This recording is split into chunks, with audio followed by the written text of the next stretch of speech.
Boa noite, irmãos. Uma alegria revê-los aqui. Hoje é o nosso último dia, mas a semana de oração continua. Amanhã virá o Odair, um servo de Deus, vai falar coisas maravilhosas tiradas do tesouro da palavra de Deus. Eu não posso contar tudo que ele vai falar, mas ele vai falar sobre o santuário, que é um sermão maravilhoso. O caminho, eu falei no primeiro dia, que o santuário, ele é a maquete do plano da redenção.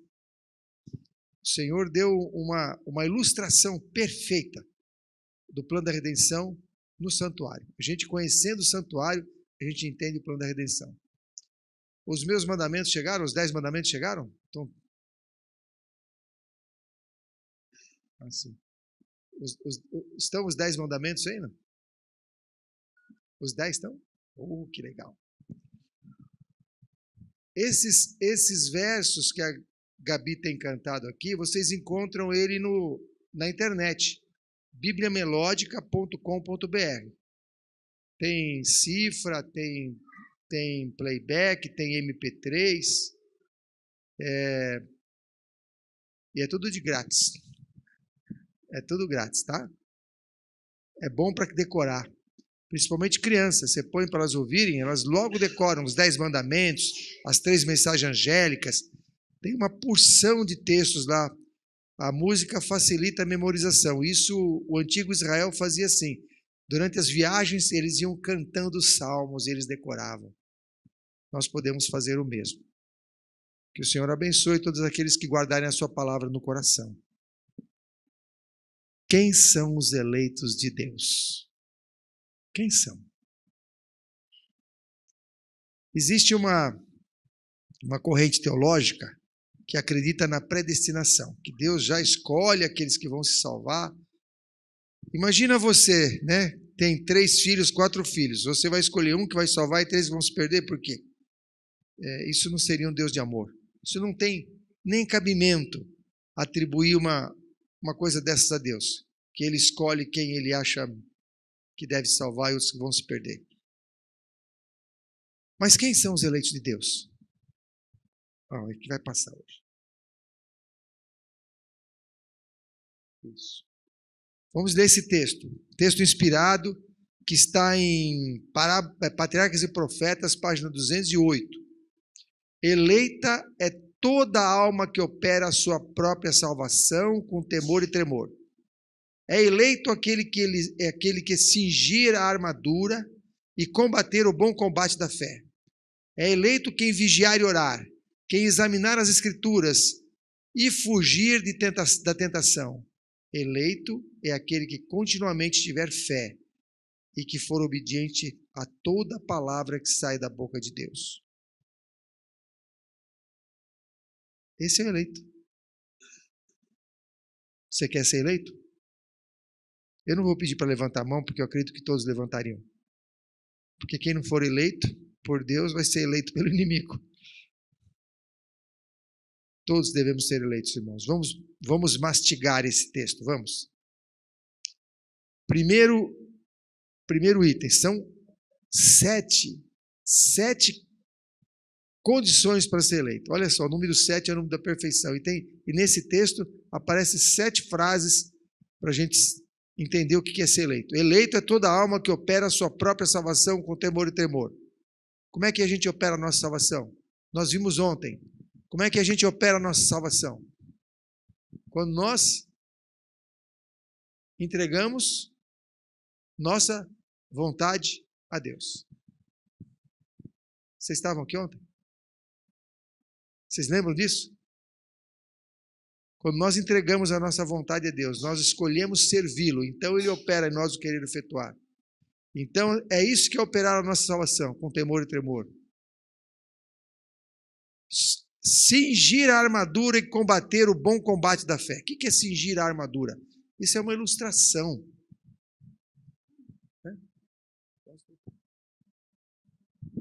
Cingir a armadura, combater o bom combate da fé. Qual é a nossa espada?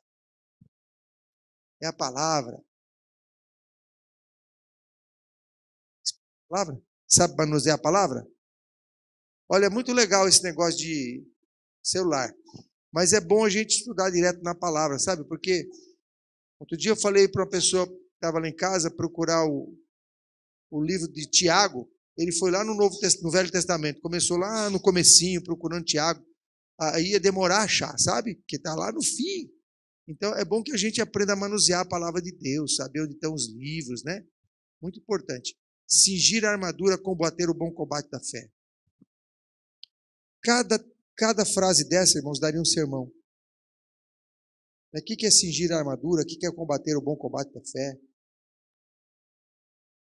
Vigiar e orar. Como é que tem sido a nossa oração? É aquela oração do anjo nem mais anota, ele só coloca idem. Né? É a mesma de ontem. Idem, idem. Sabe, irmãos, que eu não sei a vida de vocês, não conheço a oração de vocês, mas a minha oração costumava ser assim. Senhor, muito obrigado pela boa noite de repouso. Agradeço o novo dia, peço a tua bênção, a tua proteção, o teu cuidado. Me livra do mal. Acabou a oração. Em nome de Jesus, amém. Dá uns 15 segundos. Está orado já. E no outro dia, qual era a oração? A mesma. E no outro dia, qual era? A mesma. Você gostaria de ter um amigo que falasse com você todo dia a mesma coisa? Todo dia a mesma coisa? Que esposo que aguentaria uma esposa que fala todo dia, repete as mesmas frases para ele? Ou vice-versa? Não dá, né? Você gostaria de um amigo assim? Todo dia a mesma coisa? Leonardo, vira o disco. E a gente faz isso com Deus, irmãos. Por quê? Porque a gente faz uma reza. A reza do crente. É a mesma coisa da reza do católico. Só que em vez de a gente rezar uma reza já que vem escrita, a gente inventa uma reza nossa e repete ela sempre. Não funciona. Se a gente não orar a Deus, abrindo o coração, conversando com Ele, sendo sincero, essa oraçãozinha meia boca não resolve. Por fazer, por rotina, por formalidade, não resolve. Sabe o que já aconteceu comigo? Eu já estou ajoelhado na cama agradecendo o alimento. Está tão no automático que eu vou... Senhor, muito obrigado pelo alimento. Aí que eu me toquei que eu estava na cama. É porque eu estou no alimento. Está no automático. Eu não sei se isso acontece com vocês. Eu vou pedir a gentileza para vocês guardarem o celular agora. Se for alguém aqui é médico, é parteira, que precisa dele, põe no modo vibração, que se houver emergência alguém chama. Mas quem não tiver, eu ia pedir assim com carinho que vocês desligassem, senão fica uma concorrência desleal. Vigiar e orar. O que é vigiar? O que é vigiar? O que é vigiar? A palavra vigiar quer dizer o quê? Um de cada vez, senão eu fico confuso. Estar atento. Atenção. Vigia os acontecimentos, as profecias, a sua própria vida. Não é para vigiar a vida do outro, não. É vigiar a sua própria vida. Ver se ela está em conformidade com a palavra de Deus.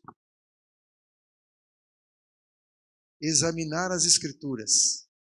Examinar as Escrituras, irmãos, é muito mais do que ler.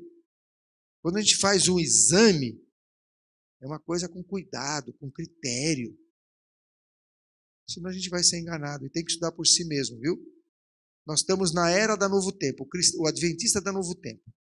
O Novo Tempo tem um papel importante de evangelismo, mas nós temos que estudar por nós mesmos diretamente na palavra de Deus.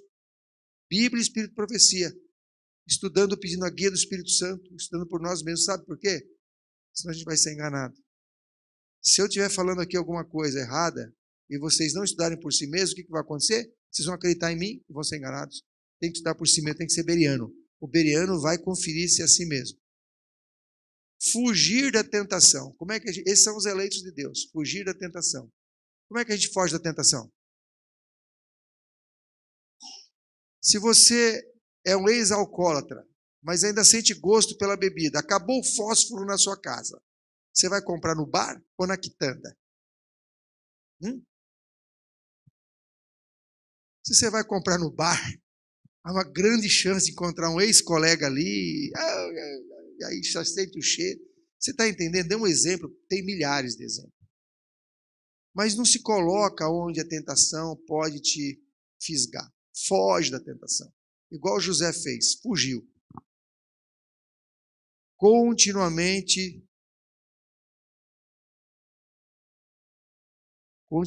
ter fé. Tem uma erradinha aqui. Continuamente ter confiança em Deus. Não é aquela confiança quando tudo está bem. É a confiança quando as coisas estão mal também. É agradecer a Deus pela provação, pela dificuldade. E buscar de Deus o aprendizado naquilo. Senhor, o que eu posso aprender com isso? Por último, obediente a toda a palavra que sai da boca de Deus. Esses são os eleitos de Deus. Você quer ser eleito de Deus? Quer? Porque se você não quiser ser eleito de Deus, a outra opção é muito ruim. Está aí a lista. E está em nossas mãos se a gente quer ser eleito ou não. Porque Deus dá todo o poder. Como disse Isaías, né? Eis-me aqui, envia-me a mim. Onde devo começar a obra final da redenção? Onde deve começar? Nós temos um plano da redenção, nós estamos no momento final dessa obra. Onde que ela começa? Onde? Alguém tem uma ideia? Hã? Em nós mesmos. Em nós mesmos. E em seguida, na nossa casa. Muito bem, irmã, vamos ver se a palavra de Deus diz isso. Eis que vos enviarei o profeta Elias antes que venha o grande e terrível dia do Senhor. Está em Malaquias 4, 5 e 6. Ele converterá o coração dos pais aos filhos e o coração dos filhos a seus pais, para que eu não venha e não fira a terra com maldição. Qual é a obra de Elias? A última obra da terra é converter o coração dos pais aos filhos e dos filhos aos pais. Onde é que tem pai e filho e pai? Que lugar que tem? No lar. A última obra de Elias é no lar. E ela é individual e na família. Porque se um membro não quer, não vai funcionar. Mas ela é no lar. O Satanás sabe a importância do lar. A igreja é feita de famílias. A sociedade é feita de famílias. Se ele minar a família, ele destrói a igreja. E hoje nós vemos ataques do inimigo à família. Na época, vocês não tinham nascido ainda, começou a Revolução Industrial. O que fez a Revolução Industrial? O que fez? Tirou quem de casa? Tirou o homem de casa. Depois veio a Revolução Feminina. Tirou quem de casa? A mulher.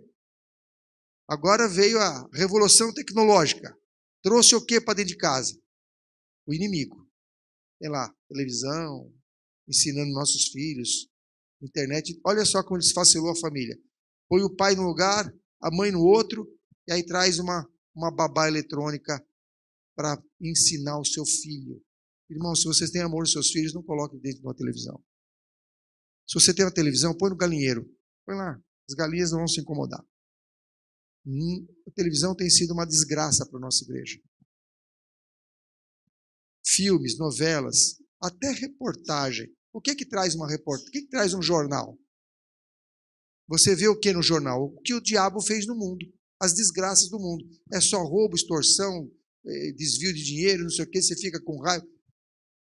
Outro dia eu estava estacionando meu carro perto do metrô, lá no Curuvi. Eu fiquei 5 minutos esperando o sujeito ali manobrar o carro e guardar. Em 5 minutos eu vi um monte de desgraça logo de manhã, 7 da manhã. Você ouve isso de manhã, como é que fica seu dia?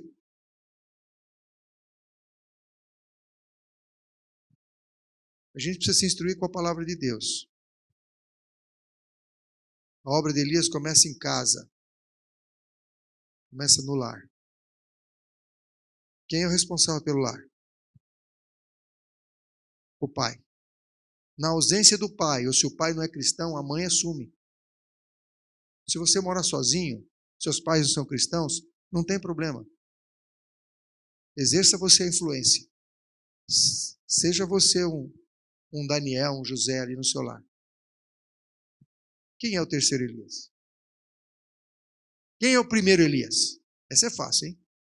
Quem que é o primeiro Elias? O próprio Elias. Tem um voto da comissão que proíbe as pessoas responderem? Não, não tem. Então vocês estão livres para responder. Quem é o primeiro Elias? É o próprio Elias. Quem é o segundo Elias?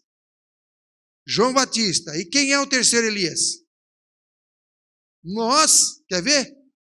Os que devem preparar o caminho para a segunda vinda de Cristo são representados pelo fiel Elias, assim como João veio no espírito de Elias para preparar o caminho para o primeiro advento de Cristo. Nós somos o terceiro Elias. O que isso nos ensina? O que isso nos ensina? Que nós precisamos aprender do primeiro e do segundo Elias se a gente quer ser um bom representante de Deus como terceiro Elias. Vamos ver alguma característica dele. O que fizeram os Elias anteriores? Elias, o que Elias fez? Restaurou a verdadeira adoração. O povo adorava Baal achando que era Deus. Ele restaurou a verdadeira adoração. João Batista preparou o caminho para a primeira vinda de Cristo. E nós? Qual é a nossa obra? A dos dois. Restaurar a verdadeira adoração e preparar o caminho para a segunda vinda de Cristo. Como é que a gente restaura a verdadeira adoração? Eu vou dizer para vocês, irmãos, a começar da nossa casa, fazendo culto de manhã e à noite.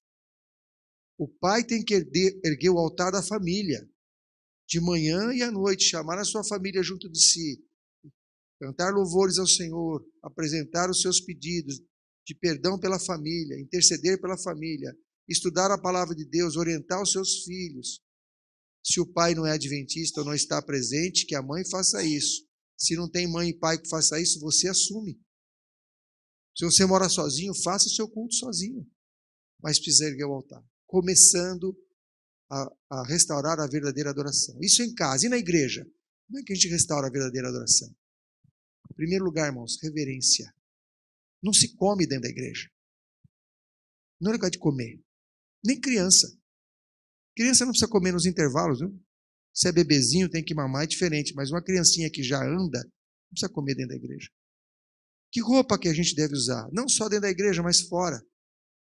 Como é que a gente se veste? É para adorar a Deus? É para glorificar a Deus ou para nos exibir?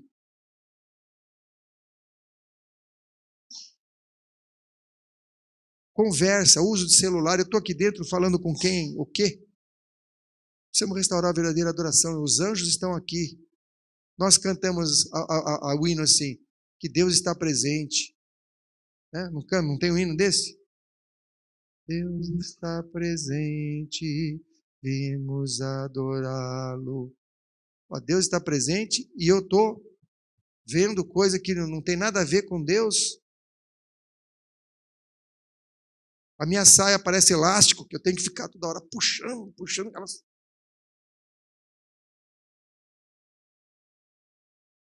Sabe, irmãos, tem muito mais coisa além do exterior. O nosso coração também tem que estar preparado. A gente tem que vir com humildade, com desejo de aprender, sabendo que a gente vai dar um testemunho. Você chega atrasado no emprego, irmão? Quem chega atrasado no emprego todo dia? Nem está aqui, né? Porque foi demitido, não tem nem dinheiro para o ônibus. Você não chega atrasado para o emprego, mas chega atrasado para a igreja. Por quê? A verdadeira adoração. São alguns aspectos da verdadeira adoração. Que música que eu estou escutando aqui? É a música que agrada a mim ou que agrada a Deus? Eu vou louvar a Deus. Se eu vou louvar a Deus, eu tenho que cantar a música que agrada a Deus, não a que agrada a mim. Tem que descobrir no Espírito de Profecia qual é a música que agrada a Deus. Leia no manual da igreja. O manual da igreja diz que música que agrada a Deus. Está muito bem escrito ali. Restaurar a verdadeira adoração, irmãos, é uma coisa muito ampla. Daria para fazer uma semana de oração só sobre esse tema. Mas os irmãos têm capacidade para estudar, para investigar. Eu vou recomendar um capítulo. Testemunhos para a Igreja, volume 3, capítulo 27. Chama a Igreja de Laodiceia. É onde conta a história de Elias, o que ele fez na época dele. Você quer restaurar a verdadeira adoração? Leia esse capítulo. Testemunhos para a Igreja, volume 3, capítulo 27, a Igreja de Laodiceia. Irmãos, eu não estou aqui criticando ninguém, eu estou falando para mim também. Mas é importante que nós tenhamos consciência que com Deus não se brinca. Deus não se deixa escarnecer. 3 aspectos da vida dos Elias. Eu vou falar de João Batista. João Batista separou-se dos amigos e da ostentação da vida. A simplicidade de sua vestimenta, uma peça de vestuário tecida de pelos de camelo, seu regime alimentar puramente vegetariano era uma censura à condescendência com apetite e à glutonaria que prevalecia por toda parte. Aqui o profeta descreve o caráter da obra. Quais os 3 aspectos que está em Testemunhos para a Igreja, volume 3, página 62. 3 aspectos da obra de João Batista. Qual era? Separou-se dos amigos. Tem amigo que te leva para o buraco. Melhor separar dele. A sociedade hoje está corrompida. O mundo jaz no maligno. Então é melhor que nós busquemos a vida simples. O Senhor orienta a nossa igreja hoje a viver no campo e não na cidade. A gente podia fazer futuramente um tema sobre isso aqui. Vida no campo. As bênçãos que tem que é criar filhos no campo, viver no campo, longe da influência da cidade, maléfica.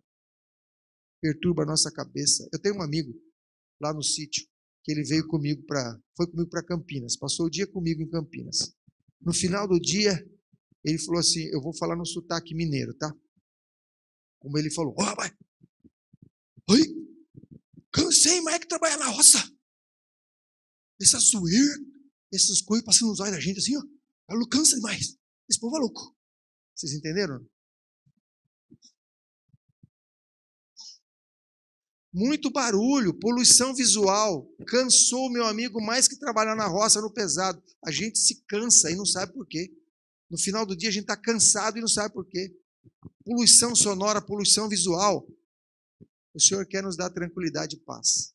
Quer que a gente tenha tempo para meditar na sua palavra. Sua vestimenta. Tanto Elias quanto João Batista eram reconhecidos pela sua vestimenta simples. E a nossa? João Batista, seu regime era puramente vegetariano. Quando diz lá gafanhoto, não é gafanhoto, tá? É alfarroba. Hoje nós temos um regime especial também. Deus nos deu um regime especial para nós podermos entender melhor a sua palavra. A gente vive no dia da expiação. No dia da expiação tem um regime especial para a nossa felicidade, para a nossa saúde. Situação da igreja na época de Elias. Como é que estava a igreja na época de Elias? Elias viu que Israel estava mergulhado em quê? Terrível apostasia. É a nossa época hoje. Terrível apostasia que nós estamos mergulhados. E eles não se davam conta, eles achavam que estavam adorando Deus. Nós também não nos damos conta que nós estamos em apostasia. A gente acha que vem à igreja no sábado, está aqui, está certinho, dá o dízimo. Irmãos, essas formalidades não resolvem. Nós precisamos buscar de Deus o que Ele quer da nossa vida. Ele quer de nós. Que nós sejamos suas o quê? Testemunhas. E para ser testemunha de Deus, você tem que andar como andou Jó, como andou Daniel. E o Senhor nos dá poder para isso. Ele não pede nada que Ele não nos habilite. Elias estava numa época em que havia terrível apostasia. E qual era o posicionamento de Elias diante da apostasia da igreja? O que ele fazia? O que está escrito aí? Enquanto Israel estava apostatando, Elias permaneceu como um leal e verdadeiro profeta de Deus. Não importa.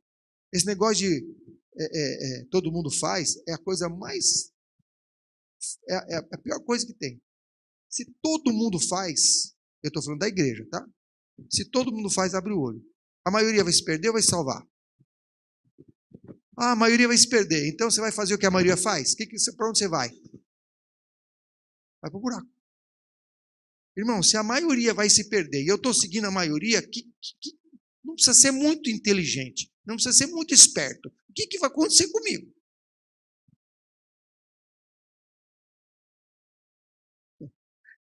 Meu HD externo está me lembrando uma coisa interessante. Eu ganhei muito dinheiro na Bolsa de Valores, fazendo exatamente o oposto que a maioria fazia. Quando todo mundo vendia, eu comprava. Quando todo mundo comprava, eu vendia. Porque eu fui ver uns cursos para trabalhar na Bolsa, para conseguir operar na Bolsa. Os cursos eram caríssimos. E eu fui falar com um dos professores, eu fui até em um para saber, eu perguntei, você é rico? Ele ficou meio engasgado, assim. Se você não é rico, você vai querer me ensinar a ganhar dinheiro?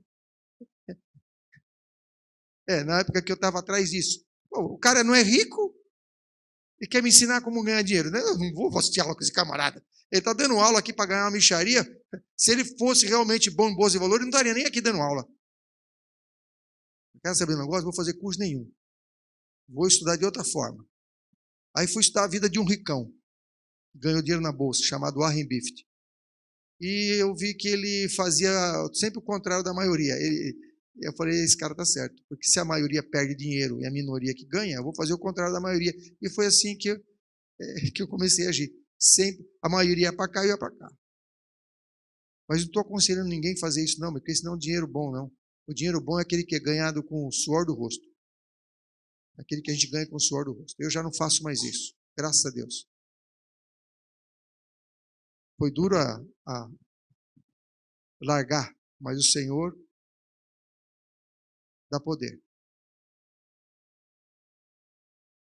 Então, meus jovens, se vocês estão andando com a maioria, se vestindo com a maioria, comendo com a maioria, se divertindo com a maioria, abre o olho. Vocês vão morrer com a maioria. O caminho estreito, o Senhor diz que são poucos que entram nele. Poucos que entram nele, porque é estreito. A gente quer a moleza. Eu gostaria que vocês que estão aqui nessa noite, todos decidissem pelo caminho estreito. Sabe por quê?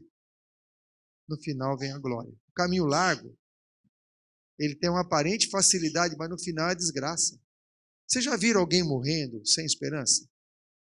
A avó da minha esposa morreu com 95 anos sem esperança. E ela falou para a neta, que é minha esposa, eu gostaria de acreditar no que você acredita. Eu gostaria de acreditar, mas eu não acredito. A pessoa morre sem esperança, sem fé. Muito triste. Diferente de Policarpo. Você conhece Policarpo? Já ouviu falar de Policarpo? Foi um dos heróis da fé. Foi um foi o último discípulo, foi o último cristão que viu um discípulo vivo. Ele era discípulo de João. Tinha 85 anos de idade quando ele foi preso. Ele era o terror de Roma. Quando Nero prendeu Policarpo e viu aquele velhinho de 85 anos, ficou com dó dele. Pô, você que é o terror de Roma. Ô, judiação. Não era Nero, não. Desculpa, eu falei Nero. Não, o imperador, não sei qual era o imperador. Quando o imperador, não era Nero. O Nero tinha morrido já. Quando o imperador romano quando Roma prendeu e ele foi diante do imperador, ele viu aquele velhinho encanecido, e falou, você que é o terror de Roma. Ficou com dó do velhinho. Falou, não vou matar você não. Eu vou dar uma chance para você. Se vira aí, estava no Coliseu. Se vira aí para a multidão e xinga Jesus. E aí você pode ir embora. Aí Policarpo falou, não vou fazer isso não. Como é que eu vou falar contra alguém que deu a sua vida por mim e me amou a vida toda? Aí o imperador ficou bem nervoso, porque não era comum assim, ele vai e oferece a liberdade e o Policarpo rejeita. Mas ele falou assim, eu tenho um pedido. Aí já começaram lá a juntar as lenhas todas lá, o povo ficou doido. Ele falou, tem um pedido para fazer. Eu não quero ser amarrado. Você está entendendo o pedido? Ele ia ser queimado vivo e pediu para não ser amarrado. Você já se queimou alguma vez? Qual foi a sua reação imediata? Você nem pensa. Você encosta numa panela quente ou numa frigideira, ou num fogo, num lugar quente. Eu sou especialista em pegar a panela quente.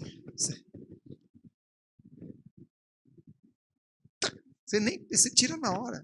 Irmãos, alguém morrer queimado, sem sair do lugar, é só pelo poder de Deus. Policarpo não fez aquilo para se exibir. Ele tinha o Espírito Santo. Com o exemplo de Policarpo, muitos se converteram. Como um homem morre queimado, sem gritar, sem correr, sem pular, com uma expressão de paz. Eu quero conhecer esse Deus. Eu quero isso na minha vida. Você está entendendo como é que você pode ser uma testemunha entre seus amigos? Fazer o que os outros fazem não vai levar ninguém para Jesus. Seja diferente, tenha coragem de ser diferente. Tenha coragem de ser diferente. É muito arriscado estar com a maioria. Uma família bem ordenada, bem disciplinada, fala mais em favor do cristianismo do que todos os sermões que se possam pregar. Mais do que essa semana de oração, irmã, uma família cristã bem ordenada pode falar em favor do cristianismo. Pais dessa igreja, tome a rédea de sua casa. Trabalhe menos. Não tem problema comer fubá, polenta com chuchu, morar na casinha de fundo, andar de bicicleta. Isso não é problema. O problema é perder a família. Às vezes a gente querendo dar o melhor para a família, a gente perde a família. Uma família bem ordenada, bem disciplinada, fala mais em favor do cristianismo do que todos os sermões que se possam pregar. Sabe por quê, irmão? Porque esse sermão é teórico. Uma família bem ordenada, ela é um exemplo que ninguém pode refutar. Um marido que trata bem a esposa, que é cortês com ela. A esposa que respeita o marido. Você vê um casal feliz, hoje é a coisa mais difícil que tem. Filhos respeitosos. Filhos que cuidam dos idosos, respeitam os idosos, que dão lugar para a mulher, que carrega a sacola de uma dama. Acabou, isso não existe mais. Quando alguém vê uma coisa dessa, fala, de que planeta você veio? Foi uma pessoa lá em casa e ele não se encantou com nada do que foi falado. E lá a gente prega bastante. Mas ele viu uma moça, uma jovenzinha de 16 anos, que pediu algo para o pai, e o pai falou, não, filha. Ela falou, tá bom, pai. O que é isso? O que é isso? Ela não reclamou, não pediu 2 vezes, não insistiu. Falou, tá bom, pai, e não fez cara feia. Deve ter alguma coisa aqui que eu preciso conhecer. Vocês estão entendendo por que uma família cristã bem ordenada fala mais que todos os sermões a favor do evangelho? Porque é o cristianismo na prática. Pais, não deixe seus filhos namorar antes dos 20 anos, tá? 20 anos. Ellen White nos aconselha, nos orienta, com luz vinda do trono de Deus, que antes dos 20 anos, os jovens não têm capacidade para escolher o seu companheiro para a vida. Para namorar para quê? Para passar tempo? Para ficar Namoro é para casar. Se não é para casar, vai fazer o quê? Se divertir? Filha não é campo, não é parque de diversão. Oriente os seus filhos de acordo com a palavra de Deus. Vocês vão ser mais felizes. Vai ter menos mãe solteira. Por que Jesus ainda não voltou? Por quê? Por que Jesus não voltou? Quer saber, irmão? Quer saber? Aperta o cinto aí, irmão. Aperta o cinto. Você que está atrás, aperta o cinto. Olha lá. Cristo aguarda com fremente desejo. Quem que aguarda?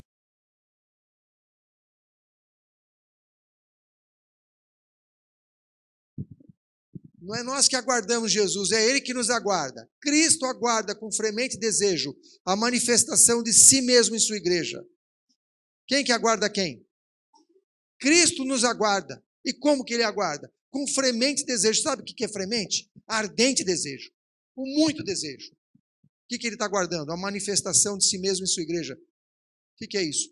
Cristo em vós, a esperança da glória. Já estou crucificado com Cristo. Cristo vive em mim. É isso que ele aguarda, que ele quer ver em você. Quando o caráter de Cristo se reproduzir perfeitamente em seu povo, então virá para reclamá-los como seus. Quando é que Jesus volta? Quando? Quando o caráter de Cristo estiver como? Reproduzido perfeitamente em quem? Em seu povo. Em mim, em você. Ah, vamos pregar para todo mundo. Quando o evangelho for pregado a todo mundo, virá o fim. Vem sim, mas quem é que vai pregar? É esse povo aí, ó. A gente não prega com livrinho, a gente prega com a vida. Primeiro a vida tem que estar dessa forma para a gente poder alcançar as pessoas. Deixa eu conversar com esse rapaz aqui que está um pouco desanimado hoje. Você compraria de mim, tá? Um remédio para crescer cabelo? Não. Por quê? Hã? Não. Mas para dar para um outro careca, você compraria de mim um remédio? Por que você não compraria de mim? Está com vergonha de falar. Pode falar. Pode falar. Por que você não compraria um remédio para crescer cabelo se eu estivesse vendendo? Hã? Porque não funcionou para mim. Ué, não funcionou para mim, eu vou vender para o outro. Vocês estão vendo que é ridículo a gente pregar o evangelho que a gente não vive? Vira piada. Eu vou pregar um evangelho que eu não vivo. Não funciona. Por isso, irmãos, que para o evangelho ser pregado a todo mundo, primeiro, a gente tem que estar revestido de poder. Jesus falou para os apóstolos, fiquem em Jerusalém, até que do céu sejais revestidos de poder. Nós precisamos, primeiramente, buscar o poder de Deus. Cheios do poder, nós vamos pregar. Aí nós vamos convencer. Não porque nós vamos convencer, mas porque o Espírito Santo está conosco e vai nos usar como seu instrumento, Aí funciona.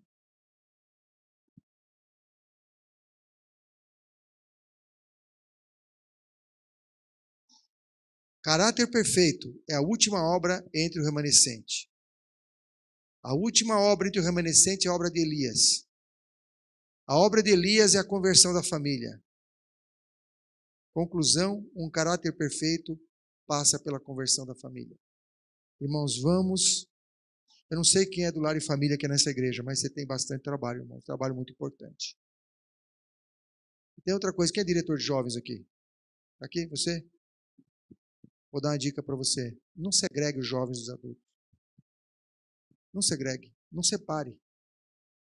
A igreja, toda a história da igreja, os jovens sempre estiveram junto com os mais velhos. Esse negócio de separar jovem do lado, adulto do outro, não funciona.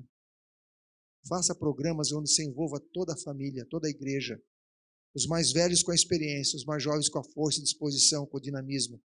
É um casamento perfeito, é uma união perfeita. Faça programas para a igreja toda envolvendo os jovens e os adultos e os idosos. Família. Eu gostaria agora de chamar os 10 mandamentos aqui na frente. Vocês já viram os 10 mandamentos aqui na frente? Conhece os 10 mandamentos? Ontem eu pedi para uma equipe me ajudar hoje. E eles vão falar algo sobre de cada mandamento. Irmãos, os mandamentos de Deus são amplos, profundos. Eu ficava assim pensando, como é que Davi meditava no mandamento dia e noite? Eu já decorei os 10. Irmãos, vai muito além do que está escrito. O mandamento é profundo. Eles refletem o caráter de Deus. Deus é inatingível, incomensurável.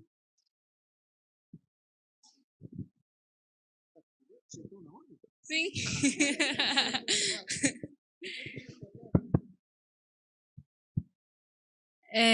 Eu fiquei com o primeiro mandamento, que é não terás outros deuses diante de mim.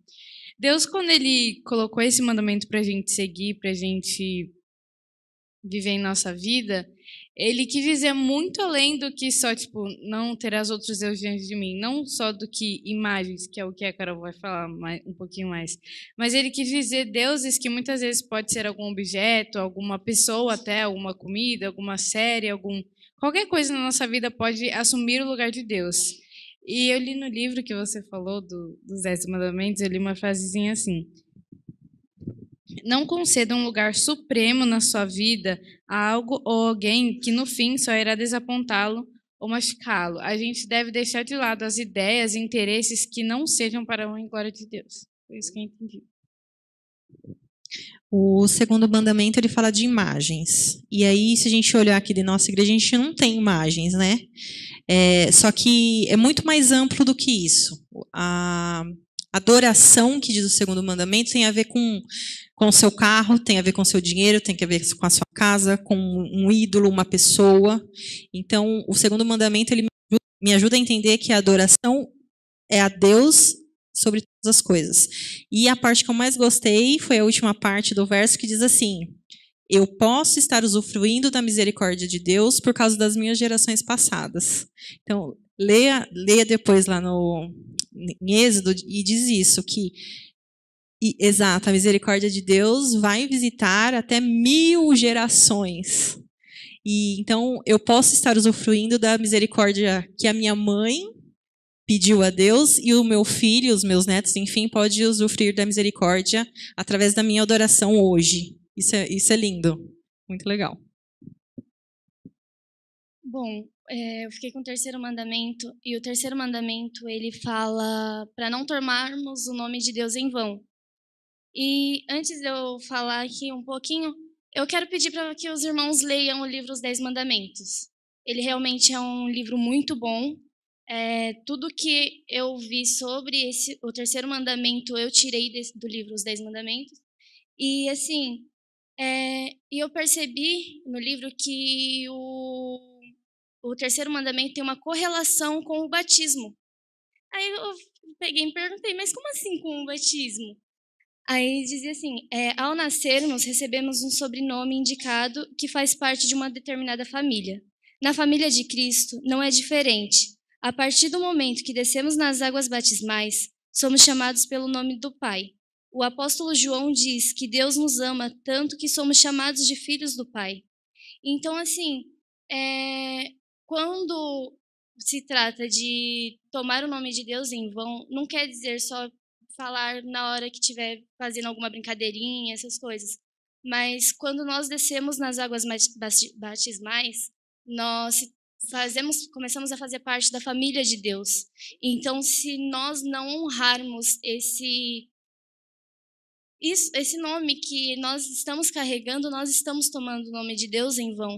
Do mesmo modo que um famoso, quando ele posta alguma coisa nas redes sociais, dependendo do que ele postar, pode tanto aumentar a fama dele, como denegrir a imagem dele. Então, dependendo do que nós falarmos, pode estar denegrindo a imagem de Deus também. Eu fiquei com o quarto mandamento, que é lembrar os dias de sábado para santificar. Para mim, o sábado é o dia mais precioso que Deus nos deu, o dia especial para adorarmos Ele. E quando ele abençoou o sábado para nós adorarmos Ele, eu não sei o que falar, porque não sei. Eu não entendo muito sábado, porque eu não sou cristão totalmente, eu estou dividido, eu falo. Mas para mim eu entendo que o sábado é o dia de adoração, que a gente precisa mais se aproximar de Deus, é o dia que eu sinto mais Ele próximo de mim. Sem ser durante a semana, o sábado é o dia que eu mais sinto perto de mim. E é isso.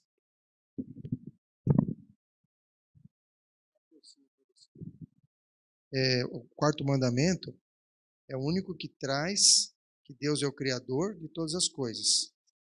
Né? É o único que tem o nome de Deus ali, o selo de Deus. O que você pode destacar disso aí? Por trazer que Deus é o Criador de todas as coisas, para onde te leva essa informação? Ou seja, o que ela livra você de que outra ideia? Ideia do quê? que Deus é perfeito.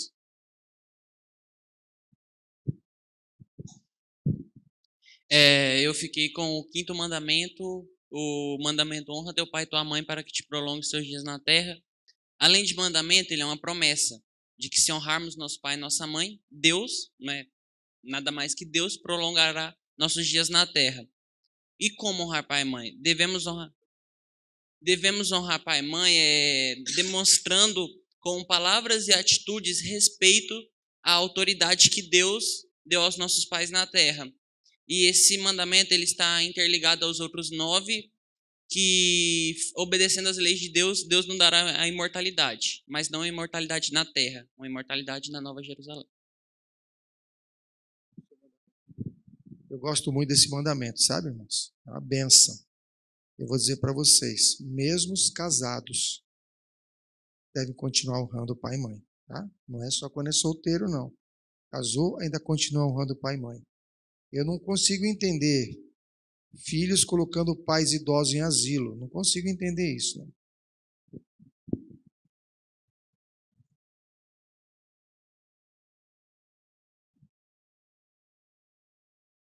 O meu HD externo aqui está dizendo que a obediência não vai nos salvar, mas os salvos vão honrar a Deus sendo obedientes.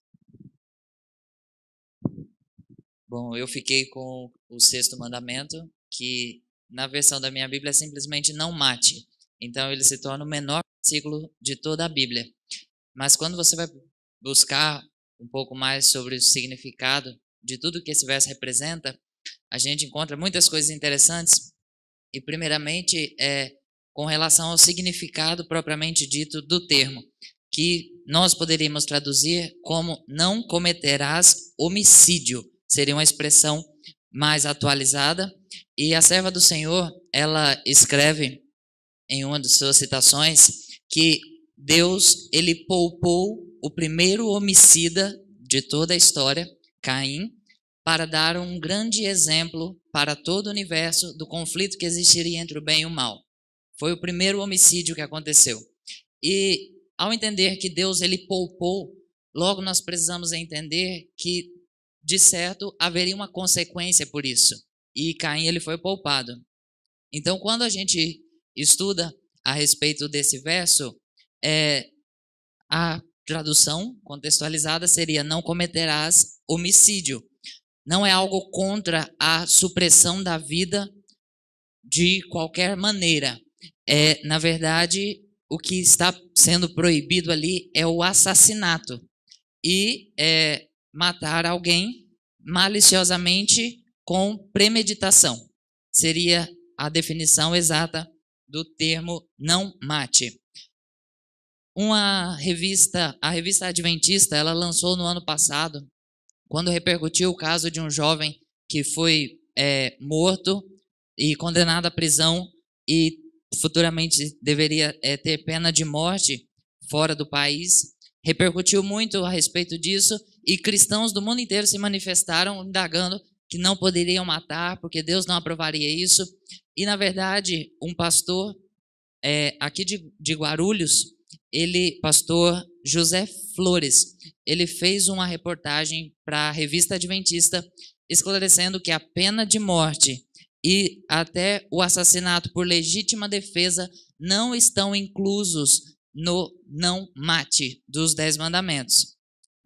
Não são características de uma transgressão da lei, pois o fato de Deus aceitar o arrependimento, mesmo de um criminoso hediondo, não elimina a consequência do crime que ele cometeu. O pecado em si seria não derramar sangue inocente. Bom, você se atualizou. Eu queria só fazer dar um pitaquinho, que daria para falar um sermão para cada mandamento, mas não dá para a gente falar da hora. Só um pitaquinho aqui. Quando a gente transgride as leis da saúde, nós também estamos matando, quebrando esse mesmo mandamento. Porque nós estamos fumando ou bebendo. Eu estava falando com ele, estava me olhando assim, com ele. Quando nós fumamos, bebemos ou comemos o que o Senhor fala para a gente não comer, etc. Ou quando nós trabalhamos demais, dormimos tarde, tudo que prejudica a nossa saúde, de uma certa forma, nós estamos nos matando. Quando a gente deixa de atender um necessitado, uma pessoa também que está em necessidade, também é uma forma de matar. Quando a gente critica alguém, fala mal de alguém, também nós estamos matando. Muito obrigado. Bom, eu fiquei com o 7º mandamento, que é não do adultério, né? Não adulterarás. E pesquisando, geralmente a gente entende muito relacionado ao casal, né? Por si só, enfim. Só que ele envolve a família. Então, quando Deus ele colocou esse mandamento, ele estava querendo proteger toda a família, desde o menor ao mais velho, como uma aliança mesmo. Porque o adultério em si não é só o ato, né, físico. Ele está na mente, ele está no seu falar, no seu olhar, enfim, tudo, né, no que você sonha e tal. Então, essas influências que a gente tem no nosso dia a dia, do que fazer, do que olhar, enfim, querendo ou não, pode fazer com que a gente cometa um adultério nisso, né? Então, esse mandamento ele envolve muito a proteção da família, né? Pelo que eu vi, assim, a essência, então, que ficou marcado para mim, que eu tive uma outra compreensão disso. Eu voltei aqui para... eu estou representando a Laura. Ela escreveu aqui, ela ficou com o 8º mandamento. Sim.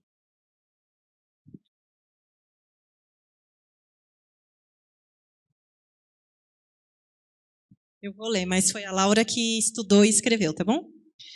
O 8º mandamento fala: não furtarás. Não devemos pegar nenhuma coisa que não nos pertence, sem o consentimento da outra pessoa. Para mim, roubar qualquer coisa, nem que seja uma caneta, é errado. E mais errado ainda é não se arrepender. Por isso, eu acho que, além de ser pecado, é uma falta de caráter. Devemos saber que Deus não se agrada disso. Eu fiquei com o 9º mandamento, que diz que nós não devemos dizer falsos testemunhos contra outras pessoas. Tem um ditado que diz que a boca fala daquilo que o coração está cheio. E o que nós falamos reflete em quem somos de verdade. Então, se eu estou falando uma mentira, se eu estou fofocando, se eu estou dizendo algo que não é verdade, eu tô impura por dentro, porque não é do agrado de Deus. E nós sabemos que Satanás é o pai da mentira, então Deus não se agrada disso. E lá em Levíticos, diz que nós não devemos também andar com pessoas fofoqueiras, porque é igual o outro ditado que diz que diga com quem tu andas e eu direi quem tu és. E a gente, por só andar com a pessoa, você acaba pegando os costumes que ela tem. Então você pode também pecar nisso. E Deus não se agrada disso. E para a gente conseguir controlar a boca, porque é muito difícil, tanto de comer quanto de falar, a gente precisa pedir auxílio de Deus todos os dias. O 10º mandamento, né? Não cobiçarás a casa do teu próximo e assim por diante.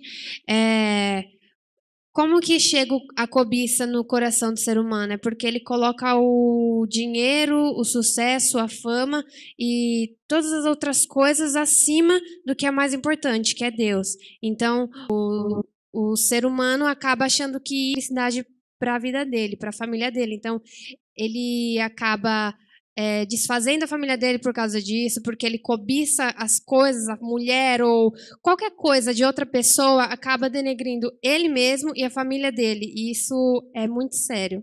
E nós devemos pegar o exemplo de Deus, porque ele teve humildade. Ele, quando esteve aqui na Terra, ele estava como servo e ele teve humildade. Então, ele não invejava, ele não cobiçava nada, ele era humilde para sempre estar servindo a gente, e isso revela, quando nós não temos cobiça, e quando temos cobiça, enfim, revela o quê? Os nossos valores e as nossas crenças. E é o que o pastor não, né? E o irmão falou, o pregador falou, que a nossa vida que vai pregar, né, para as outras pessoas, e as nossas crenças e as nossas atitudes, os nossos valores vão demonstrar que a gente é. E a cobiça é muito mais do que a gente só pensa do que é muito mais além, é muito amplo.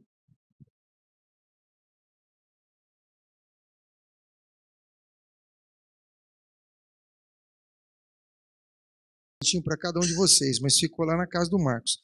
Mas eu vou entregar para ele amanhã, e você conhece todo mundo aqui? É um para cada um, tá bom? Pode cobrar dele, amanhã tá aí. Tá bom? Se Deus quiser, vocês venham para receber. E venham conhecer o Odair também, vocês vão gostar muito dele, tá bom?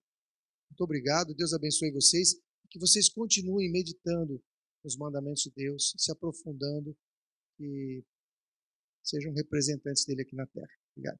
Eu queria, para concluir, pode sentar. Eu queria só fazer uma ilustração. Se você compra uma melancia na feira, uma melancia daquelas grandonas, 12 quilos, sabe? Você vem carregando ela na mão, né? E sobe, aqui tem uns morrinhos bonitos, né? Aí você sobe carregando aquela melancia. O que é que você mais quer? Que você quer largar aquela melancia em algum lugar, mas não aguento mais carregar. Carregar a melancia morro acima não é fácil. Agora você já pensou que o peso dos órgãos internos do seu corpo pesa muito mais que essa melancia? Você juntar o fígado, o baço, o rim, pâncreas, intestino, pesa muito mais que isso. E você nunca pensou assim em tirar o fígado porque estava cansado de carregar ele? Não, vou tirar meu pâncreas, estou muito cansado. Por que que a gente não tira, nunca teve ideia, desejo de tirar nossos órgãos internos? Porque está nos cansando, mais uma melancia que está no nosso braço, a gente quer largar ela logo. A grande diferença, sabe qual é? Que a melancia está do lado de fora. Irmãos, quando a lei de Deus ela está do lado de fora, ela é um peso enorme. Não pode isso, não pode aquilo. Quando a lei de Deus está dentro do nosso coração, ela não pesa. A gente nem lembra que ela está ali. Ela faz parte de nós. Quando nós listamos os itens lá para ser eleito, quem eram os eleitos de Deus? Qual era o último item, o 7º item? Obedecer toda a palavra de Deus. Obediência. Os 10 mandamentos, eles revelam toda a vontade de Deus. Eles são amplos demais, como vocês viram aqui. Viram um pedacinho de cada mandamento, mas isso não tem limite. Se a gente estudar os mandamentos de Deus na sua amplidão, na sua profundidade, e pedir para Deus, Senhor, coloca isso dentro do meu coração, escreve no meu coração, nós vamos ter alegria de fazer a vontade de Deus. É como um namorado que vai visitar a namorada e não fica olhando no relógio toda hora, né? Você já pensou? Como é que seria assim? O sujeito vai lá na sua casa e fica... Ele tem prazer de estar com você, ele não está preocupado na hora de ir embora, porque ele te ama. Então, quando a gente se apaixonar por Cristo, quando a gente conhecer a Cristo, começar a estudar a sua palavra, mais uma vez eu falo para vocês, irmãos, tirem um tempo especial para a leitura da palavra de Deus.